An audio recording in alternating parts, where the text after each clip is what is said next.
நமக முருகாசரணம். விஷ்ணு சரஸ்ரநாமத்தின் மகிமை. சுமார் 1300 ஆண்டுகளுக்கு முன் அவதரித்த ஸ்ரீ ஆதிசங்கர பகவத பாதர் இளம் வயதிலே துறவு பூண்டு பல அறநெறிகளை மக்களுக்கு போதித்து அத்வைதம் என்னும் ஒரு சிறப்பான பேருண்மையை தோற்றுவித்தார். ஜீவாத்மா வேறு, பரமாத்மா வேறு என்பதல்ல அவர் கொள்கை. ஜீவாத்மாவும் பரமாத்மாவும் ஒன்றே. அந்த பரமாத்மாவை உனக்குள்ளே காணலாம். அதனை அறிந்து வாழ்வதுதான் அத்வைத்வம். கணக்கற்ற துறவிகள் அவருடைய சீடர்களானார்கள். ஆதிசங்கரர் பகவத்பாதரும் ஒரு சரஸ்ரநாமத்தை எழுதினார். அது அம்பாளை பற்றியது. 1000 திருநாமங்களுடைய அம்பாளை துதிக்கும் அந்த ஸ்லோகத்துக்கு லலிதா சரஸ்ரநாமம் என பெயரிட்டார். உமா மகேஸ்வரியின் அண்ணனான ஸ்ரீ விஷ்ணுவுக்கு எப்படி சரஸ்ரநாமம் உண்டாயிற்றோ அதேபோல் அம்பிகையும் 1000 நாமங்களோடு துதித்தார் சங்கரர். ஒரு நாள் காலை ஒரு சந்நியாசிக்கு விதிக்கப்பட்ட கர்மாக்களை செய்துவிட்டு ஆசிரம வாயில் உள்ள திண்ணையில் உட்கார்ந்தார் சங்கரர். அப்போது பண்டிதர்கள் முதல் பாமரர் வரை படித்து பயன்பெறும்படி லலிதா சரஸ்ரநாமத்துக்கு விரிவுரை எழுத வேண்டும் என்று நினைத்தார். உடனே தன் சீடர்களுள் ஒருவனை அழைத்தார். சீடன் சங்கரரை வணங்கி நின்றான். சிஷ்யனே, பூஜை அறையில் லலிதா சரஸ்ரநாம ஓலை சுவடி இருக்கும், அதை எடுத்து வா என்றார். உள்ளே சென்ற சீடன் ஓலை சுவடிகளிலேயே லலிதா சரஸ்ரநாமத்தை தேடி எடுத்து சங்கரரிடம் கொடுத்தான். அதை வாங்கி பார்த்த சங்கரர், சீடனே, நான் உன்னை கேட்டது லலிதா சரஸ்ரநாமம், ஆனால் நீ என்ன கொண்டு வந்திருக்கிறாய்? நன்றாக பார் என்றார். சீடன் படித்து பார்த்தபோது விஷ்ணு சரஸ்ரநாமம் என்றிருந்தது. மன்னிப்பு கேட்ட சீடன் மறுபடியும் உள்ளே சென்று தேடி லலிதா சரஸ்ரநாம சுவடிகளை கொண்டு வந்து கொடுத்தான். உனக்கு எழுத படிக்க கற்றுக் கொடுக்கவில்லையா? நான் கேட்டதை கொண்டு வராமல் மறுபடியும் விஷ்ணு சரஸ்ரநாமத்தையே கொண்டு வருகிறாயே என்று கடிந்து கொண்டார் சங்கரர். அதற்கு அவன் சொன்னான், சுவாமி, நான் தாங்கள் இயற்றிய லலிதா சரஸ்ரநாமத்தை தான் எடுத்தேன். ஆனால் ஒரு சிறுமி மறுபடியும் என் கையில் இதை கொடுத்து அவரிடம் கொடு என்று கட்டளையிடுகிறாள். பார்த்தால் விஷ்ணு சரஸ்ரநாமம். நான் என்ன செய்வது? தவறு என் மீதல்ல, அந்த சிறுமியின் விஷமம்தான் இது. வியப்படைந்த ஆதிசங்கரர் ஒரு கணம் கண்களை மூடிக்கொண்டு தியானம் செய்தார். தன் சீரனுடைய கையில் லலிதா சரஸ்ரநாமத்துக்கு பதிலாக விஷ்ணு சரஸ்ரநாமத்தை கொடுத்து இதற்கு உரை எழுத சொல் என்றது அந்த அம்பாளே என்பதை அறிந்து மகிழ்ந்தார்.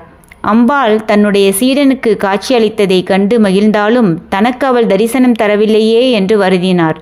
இருப்பினும் அம்பாளுடைய கட்டளைக்கேற்ப விஷ்ணு சரஸ்ரநாமத்துக்கு உரை எழுதி அது இன்றளவும் பகவத்பாதருடைய பெருமையை பேசுகிறது. பார்வதி தேவி சிவபெருமானிடம் கேட்கிறாளாம், கேனோ பாயன லகுனோ விஷ்ணு நாம சரஸ்ரதம் பட்டதே பண்டிதர் நித்தியம் ஸ்ரோது மிச்சியாம்பகம் பிரபோ.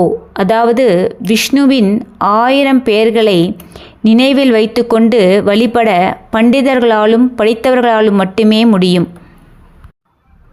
சாதாரண பாமரர்களால் முடியுமா சுவாமி என்கிறாள் பார்வதி தேவி. அதற்கு சிவபெருமான் பதில் சொல்கிறார், ஸ்ரீ ராம ராம ராமேத்தி ராம ராம மனோரமே சரஸ்ரநாம தொத்துல்யம் ராம ராம வரானனே.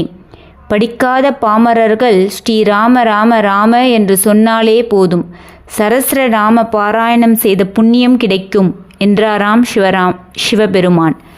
உண்மைதான். ராமநாமத்துக்கும் நாராயண ஜபத்துக்கும் அத்தனை மகிமை உண்டு. காலம் சென்ற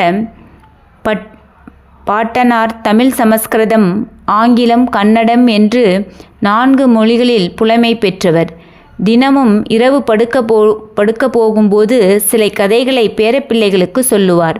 மிகவும் சுவாரஸ்யமாக இருக்கும். பிறகு அப்படியே தூங்கி விடுவார்கள். அவர் சொன்ன ஒரு கதை. ஒரு பெரியவர் இருந்தார், பக்திமான்.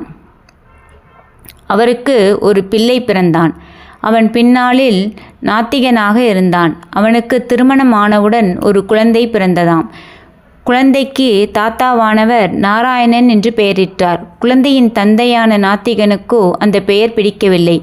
ஆனாலும் தன்னுடைய தந்தை வைத்த பெயராயிற்றே என்று சுருக்கமாக நானா நானா என்று தான் தன் குழந்தையை கூப்பிடுவானாம். பல வருடங்கள் கழித்து அந்த நாத்திகனுக்கு அந்திம காலம் நெருங்கிவிட்டது. அப்போது ஊரிலிருந்து வந்த மகன் நாராயணன், அப்பா என்னாச்சு உங்களுக்கு என்றானாம். நாக்கு குளற நானா வந்துட்டியா என்று கேட்பதற்கு பதிலாக நாராயணா வந்துட்டியா என்று சொன்ன அடுத்த கணம் அவன் உயிர் பிரிந்தது. யமகிங்கரர்கள் அவனை மகாவிஷ்ணுவிடம் அழைத்து சென்றார்களாம். இவனை மோட்சத்துக்கு அனுப்புங்கள் என்றாராம் விஷ்ணு. என்ன சுவாமி இது, இவன் பெரிய பாவி, உங்களுடைய பெயரையே உச்சரிக்கக்கூடாது என்று தன் பிள்ளையையே நானா என்று தான் கூப்பிட்டான், இவனை மோட்சத்துக்கு அனுப்புகிறீர்களே என்று கேட்டார்களாம் மகாலட்சுமி.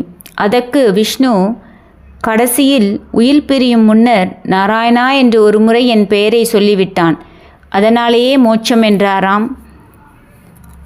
அதேபோல் ஓம் நமோ நாராயணா என்றால் விஷ்ணு பக்தர்களுக்கு, ஓம் நம சிவாய என்றால் சிவபக்தர்களுக்கும் மோட்சத்தையும் கைலாயத்தையும் அடையலாம். நன்றி.